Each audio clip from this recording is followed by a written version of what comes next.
नमस्ते दोस्तों, मैं हूं आपका दोस्त आनंद आहूजा और आज हम बात करेंगे कोरोना वायरस की सेकेंड वेव के बारे में। जी आप सभी जानते हैं कि सेकेंड वेव जो है वो बहुत बड़ा कहर ढा रही है हमारे देश के ऊपर और हम इसका थोड़ा साइंटिफिक विश्लेषण करेंगे कि एपिडेमियोलॉजी के पॉइंट ऑफ व्यू से ये जो सेकेंड वेव है या दूसरी वेव है ये इतने बड़े प्रमाण में क्यों हो रही है। एपिडेमियोलॉजी के पॉइंट ऑफ व्यू से अगर हम देखें तो किसी भी बीमारी, कोरोना वायरस ही नहीं, किसी भी बीमारी के लिए तीन फंडामेंटल फैक्टर्स जिम्मेदार होते हैं। नंबर 1 एजेंट फैक्टर्स, मतलब कि बीमारी करने वाले कीटाणु, तो इस केस में वो है कोरोना वायरस। दूसरा फैक्टर है होस्ट फैक्टर्स, मतलब कि जिनको ये बीमारी होती है उनके रिलेटेड फैक्टर्स, सो इस केस में हम इंसान। और तीसरा होता है एनवायरमेंटल फैक्टर्स, मतलब कि वातावरण वो किस तरह से इस बीमारी को फैलने में मदद करता है। सो कोई भी बीमारी एपिडेमियोलॉजी के पॉइंट ऑफ व्यू से तीन चीज़ों की वजह से होती है: होस्ट फैक्टर्स, एजेंट फैक्टर्स और environment factors.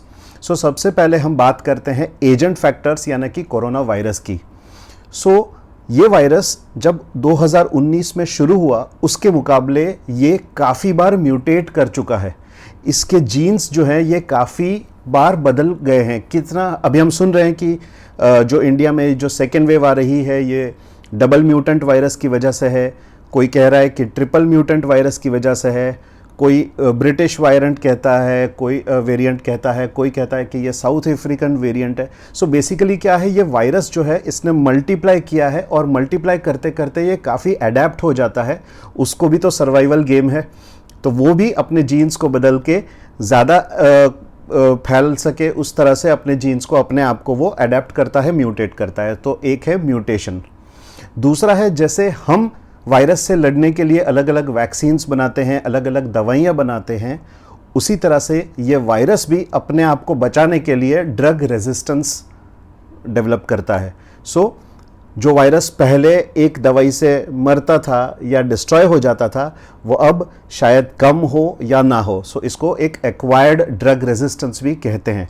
We don't know उसका इम्पैक्ट कितना है इस सेकेंड वेव के लिए, बट ऐसा भी एक फैक्टर हो सकता है। तीसरा फैक्टर है एक सिंपल मैथमेटिक्स का। अगर समझो कि ये वायरस एक इंसान से, एक आदमी से दो को होता है, तो जब फर्स्ट वेव में जब 0 से ये शुरुआत हुआ तो एक आदमी से 2 को, 2 से 4 को, 4 से 8, 8 से 16, 16 से 32, फिर 64, फिर 128, 256, 512 और फिर 1024। मतलब कि 10 साइकिल्स में एक इंसान से 1024 इंसान तक पहुंचा, क्योंकि उसने शुरुआत 0 से की थी। अब सेकेंड वेव जो है ये 0 से नहीं स्टार्ट हो रही है।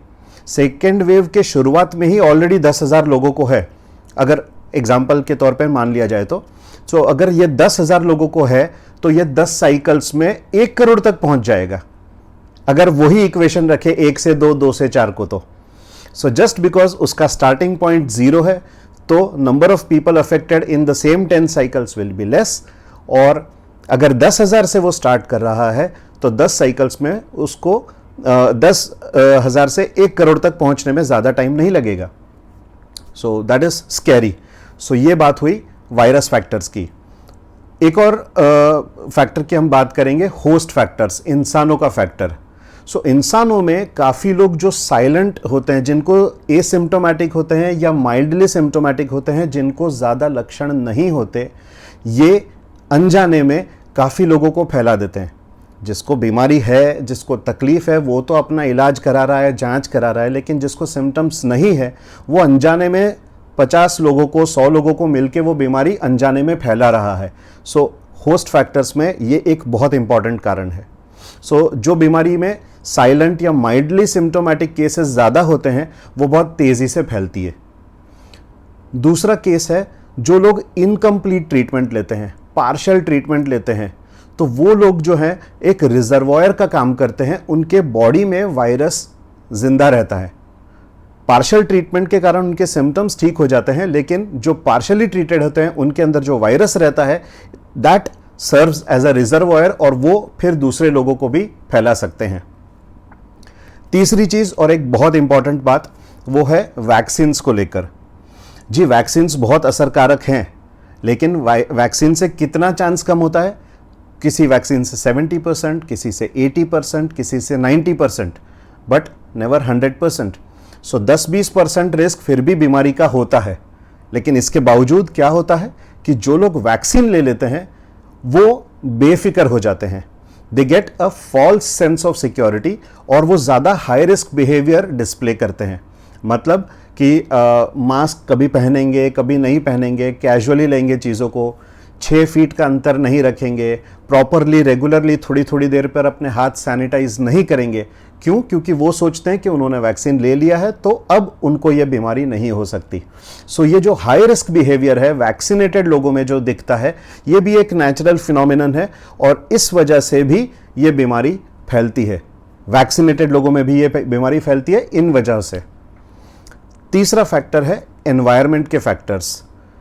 हम जानते हैं कि हमारा देश जो है इसकी आबादी बहुत बड़ी है, very huge population, not just huge population but densely packed over crowded population.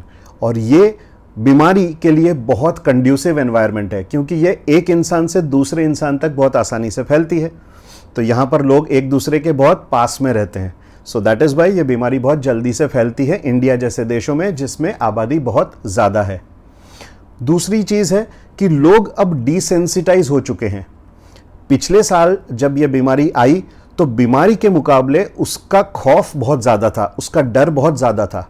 सो डर की वजह से हम बहुत ज़्यादा प्रिकॉशंस लेते थे। कोई अगर बाहर जाता था तो वापस आने के बाद कपड़े गर्म पानी में डालता था, खुद नहाता था, बाहर से सब्जियां आती थी, कोई कुरियर आता था तो उसको हम डिसइंफेक्ट करते थे, सैनिटाइज करते थे। लेकिन क्या हम इस साल ये सारी चीज़ें कर रहे हैं? नहीं।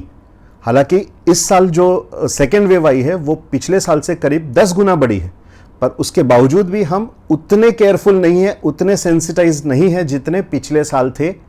क्यों? क्योंकि एक साल में यही चीज़ों को बार बार करने से, बार बार दोहराने से हम उसके प्रति थोड़े से लापरवाह हो जाते हैं, कैजुअल हो जाते हैं और साइंटिफिक वर्ड्स में डिसेंसिटाइज हो जाते हैं। और ये डिसेंसिटाइजेशन भी हानिकारक है और इससे वायरस को बढ़ावा मिलता है। लॉकडाउन एज अ पॉलिसी बहुत इफेक्टिव है, बहुत असरकारक है। क्यों? क्योंकि ये बीमारी एक इंसान से दूसरे इंसान को फैलती है।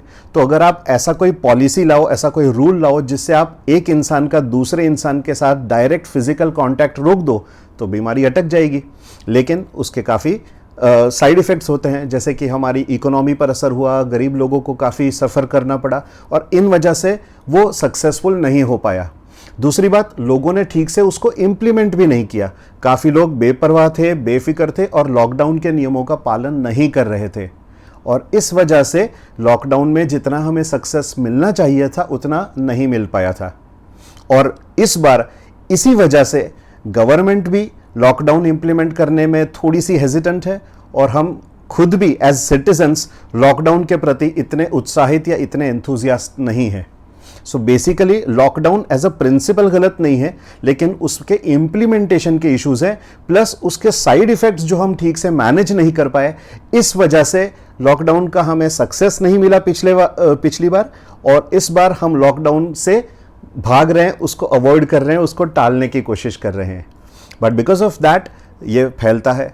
तीसरी बात है कि हम बहुत ज़्यादा कैजुअल हो गए हैं, हम ज़्यादा रिस्क बिहेवियर ले रहे हैं। जितना हम पिछले बार प्रिकॉशंस ले रहे थे उतने नहीं ले पा रहे और हमने अपने सेफ्टी के थ्रेशोल्ड को, सेफ्टी के स्टैंडर्ड्स को नीचे कर दिया है।